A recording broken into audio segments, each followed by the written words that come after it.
If someone had told me about 3 years ago that I would leave everything I know in China and move to Canada, I wouldn't believe. I would have thought this person is just joking, especially after 7 years of living in China. I never knew that I was gonna move from there to here, experience a new culture, new everything. Well, as an African myself, who left from Africa to China, I had no idea about what to expect while moving to China. Of course, we all know China has a completely different culture from most of the world. I had to learn things from the beginning, learn the language, learn the culture, learn business and entrepreneurial skills and tricks, and of course, so much more.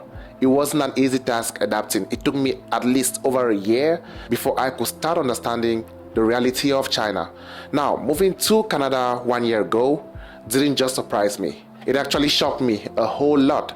And it didn't shock me in a bad way, but in a kind of way that forces you to rethink everything you thought you knew about life, people, and of course, even yourself. The Canadian culture is very different from the Chinese culture, and of course, far different from the African culture. That's where I come from. Now, the very first cultural shock that I experienced as I moved here in Canada 1 year ago was the silence. The silence hit different. When I talk about silence, I'm from Africa. It's a place where many people like to talk to each other. Like you have neighbors who help and people who talk about stuff. Moved to China, it was quite similar when it comes to talking to people. China, for example, on its part, it's loud. Like not just the streets in China, the traffic, and in reality, the energy in China makes you feel alive. And I'm sure if you've watched my previous videos in China, you will definitely feel that energy coming through your screen from China. And that's the reason why during my time in China, most of the time I used to be on the go, always busy, having fun, working, visiting here and there. And when I landed in Canada 1 year ago, I realized Canada was much more quiet. Too quiet actually, but not in a bad way though, because it kind of helps you breathe, rethink about a lot of stuff in life. For example, you get on the bus here in Canada, there's silence. You go into the stores, many people are silent. You go even into the apartment buildings, you won't find a lot of kids running around, neighbors chatting at your door. Of course, in some places here in Canada, you can find those situations, but it's not as common as in China or in Africa.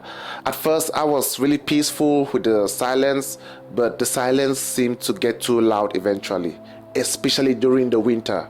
But one thing that really helped me was being with my family, because being with my family here helped me to have some people that I could talk to, communicate, and that really helped a great deal. And talking about this silence, I realized that there's a lot of immigrants like myself who face this problem, not just here in Canada, but in many countries around the world. Like when you move to a new country, you have to start over, make new friends, create new acquaintances, learn a whole lot of stuff, and that can get lonely real quick. It's not easy, but with time, I think it gets better. It definitely gets better. And the second one, the rules are real. I mean, really real. In China, for example, you can negotiate almost anything. Need something done fast, you call someone who knows someone. And of course, back in Africa, where I come from, it's very common to always meet people, create connections, and just be on the go and do your stuff. But in Canada, everything goes by the book, which is good, of course, because every situation or every society has its own laws that adapts to that environment. And within the past 1 year, I've realized that everything going by the book here in Canada works for Canada, and it works very well. You don't just make it happen. You have to wait, you have to book appointments, you have to follow procedures, and I think that's how the system is designed this way. Even at the bank, for example, there's no shortcuts. The structure as a whole is great for fairness, but when you're used to flexible systems, it can feel like you've entered a giant maze of policies. And I believe that's one of the reasons why almost everything here in Canada is by appointment only. You can't just walk into a business or into the hospital or a bank or walk to places just like that. It's gonna take a while. You're either gonna follow a line or wait for those who have booked the appointment before they can attend to you. And sometimes you don't even get the luck to even handle your appointment. And from what I've noticed, it's very common in the healthcare sector. Of course, healthcare here in Canada is free, and so many people get healthcare. You can get medication for free, but it takes time. So when you book an appointment before you can see a doctor, sometimes it can really take a while. Now, before moving to Canada, many people here, healthcare is free, And of course, that's one of the best things in this country because it helps so many people get free healthcare, especially if you're suffering from a long-term illness. That is very helpful. And yes, I have to confirm now, you do not need to worry about paying upfront or going into debt just to see a doctor, because that's true, it's free. The only issue is the delay or the wait time, but well, at the end of the day, you still get your medications free. Now, back in China, if I felt sick, I could walk into a hospital, pay a small fee, and get checked almost immediately. Sometimes even with an IV drip, that same hour. It takes sometimes a couple of minutes, or it takes an hour or so, but you just get it done. But you still have to pay something. I had to pay, I think one time I went to the hospital in China, I had to pay about 600 Chinese yuan to get some scans and some checks, including some medication, which is very, very affordable. So I believe every system works perfectly for its environment. Of course, there's no perfect system. Every system has its flaws, but it keeps the people going, and it's very helpful depending on where you live and the culture of that place. Now, I believe that Canada's system is also a different kind of system, one that protects you from financial burden, and of course it also teaches you patience, a lot of patience, because you need to be patient when you book an appointment for the hospital to see a doctor. Now, moving to a new country is always fun. I've loved the experience of moving to China, and I'm moving to Canada, and I'm enjoying it while I'm learning, because learning never ends, as they say. Now, the third shock that I received here in Canada was the weather. I'm sure everyone knows about Canada when it comes to the weather. Cold. Of course, I expected the snow, but what I didn't expect was how it messes with your mind. So I experienced my first real winter here in Canada. It was insane driving through the snow. I had to clean my front porch. It took a while to get adapted to the cold and the weather. It was insane. But then, here I am. It's hot now, it's summer. And now when I'm looking back, I think it was a wonderful experience. But the truth is that the winter here in Canada is really as they say it is. You know, because back in China, for example, you could eat hot noodles. People still dance in the parks during winter with their scarves and smiles and all. But here in Canada, once it hits -10, -15, -20, everyone disappears. Well, not everyone, but most people disappear. Parks are empty, streets go silent. Even going out for groceries feels like a mission when it's snowy outside.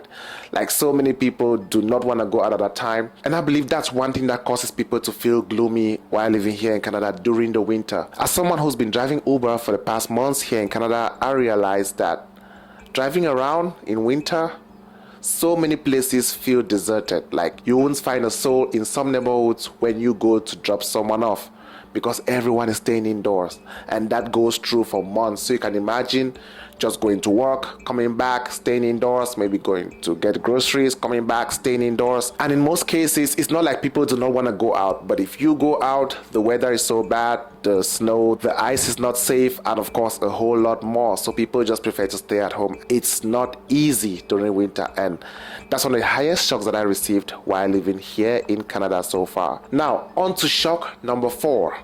People in Canada are very polite, but distant. Hear me out. Now, Canada has some of the kindest people I've ever met. They smile, they say sorry, they hold the door open for you. They're really kind and friendly. Like, when you go out there, you meet people, you can have a chit chat, and it's really nice. That's what I notice here, but it feels like it kind of stops there. So it's polite on the surface, but it doesn't always go deeper. You can live next to someone here in Canada for like 2 years and barely know their name. That's very normal.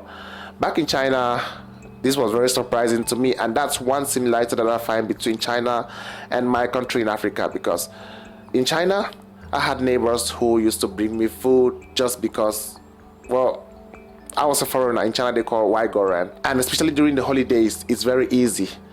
Here, it's kind of different, but people are still very friendly when you go out. It's not like people are being rude. No, people are not rude here. It's just that I noticed here in Canada, people like to stay on their lane. They try to avoid conflict. They try to avoid trouble as much as possible. So they want to stay on their lane and do their thing while you do yours. They don't want to get in your way, and they don't want you to get in their way. I think that's the whole idea. Like I mentioned before, I believe it's about the community and the location, the environment itself. In China, the way of life matches the environment. In Canada, the way of life matches the environment. And of course, that's same for Africa. And now on to the cultural shock number 5. You will have to slow down.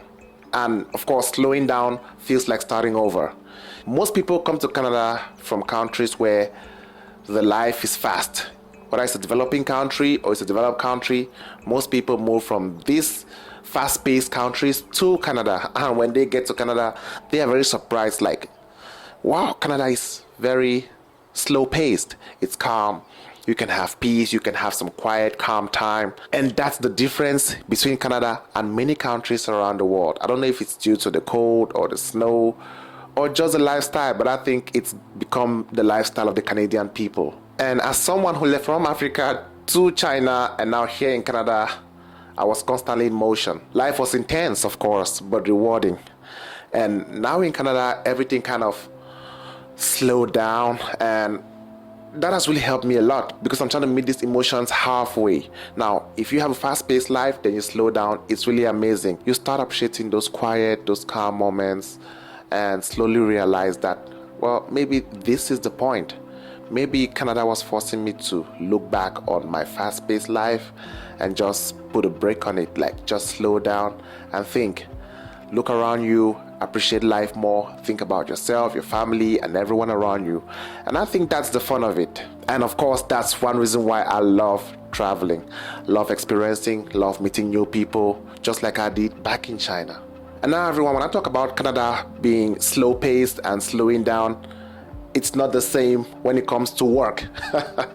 I've spoken about this before, but there's something here called work. You gotta work to pay your way through. You gotta pay your bills, take care of yourself, so you gotta work. So there's this overtime work culture. Now, working overtime or working more than one job here in Canada seems to be the norm for a lot of people. If you only work one job with a lower salary, it might be very hard to catch up with the bills. And that's why I've been doing multiple jobs here in Canada since I got here 1 year ago, and even driving Uber because I have to catch up with the bills.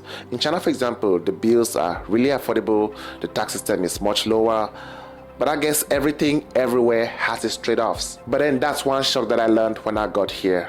You gotta find a job or find another add-on job or keep doing overtime shifts till you can balance up. Now everybody, of course, there's so much to talk about, so much that has shocked me. I'm still learning here, I'm still moving. And did Canada really shock me? Yes, Canada did. Just like China shocked me when I moved from Africa to China. But sometimes what I believe is that you need that shock to wake up. It opens your eyes even more. Moving countries and being here in Canada now and experiencing this shock has taught me to sit with myself, to redefine my success and identity, and of course even my happiness. And honestly, if I had stayed in my comfort zone in Africa and not moved to China, or if I had stayed in my comfort zone in China and not moved to Canada, I don't think I would have grown this way. And when I talk about the growth, it's not just growing physically, but growing emotionally, growing mentally, and in many different aspects. And of course, seeing the world from a bird's eye view. Living here in Canada is not better, it's not worse, it's just different. And it's different in its own way. And this difference is where growth happens. So yes, I have to confirm, Canada shocked me after leaving China more than I expected, and I'm here for it. I'm enjoying the shock, I'm enjoying the experience, I'm growing, I'm adapting. And if you are someone who's been through a big life transition, whether it's between countries, between jobs, or just seasons of life, you are not alone, because I've also experienced this. Everyone experiences this. Sometimes getting to a new phase in life can be hard. But that's the reason why I make these videos, so I can talk to people, just talk normal, and just connect with people who are experiencing similar situations like myself and experiencing life as they go. Well everyone, thank you so much for watching. Share this video with someone, subscribe to this channel, and stay tuned for more, because this is just the beginning. Thank you again for watching. Remember, this is Willen. See you next time.